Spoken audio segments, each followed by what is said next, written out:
அனைவருக்கும் வணக்கம். நடிகர் விஜய் அவர்களுடைய ஜாதகத்தை நம்ம ஒவ்வொன்றா அப்படியே பார்த்துக்கிட்டே வர்றோம்.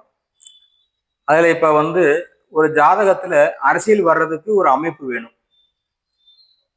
அந்த அமைப்பு இவர் ஜாதகத்தில் என்னவா இருக்கு அப்படின்னு பார்த்தோம் அப்படின்னா, இவர் லக்கணத்துக்கு 12 குடியன் கேந்திரத்தில் அமர்ந்திருக்காரு.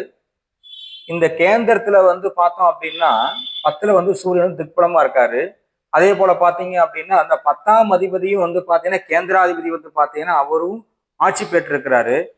இந்த அமைப்பு மறைந்த முதல்வர் ஜெயலலிதா அம்மையார் அவர்களுக்கும் டாக்டர் கலைஞர் ஐயா அவர்கள் ஜாதகத்திலையும் இந்த அமைப்பு இருக்கு. கேந்திரத்துல அதாவது 10ஆம் இடத்துல கேந்திரஸ்தானத்துல 10ஆம் இடத்துல பார்த்தோம் அப்படின்னா 12ஆம் அதிபதி அமர்ந்து 10ஆம் அதிபதி ஆட்சி பெற்று இருப்பது ஒரு அரசியலுக்கு வர்றதுக்கு ஒரு பேரு புகழ் பெறதுக்கு மிகப்பெரிய ஒரு அற்புதமான ஒரு யோகமான அமைப்பு இந்த அமைப்புல இருக்கு. நன்றி, வணக்கம்.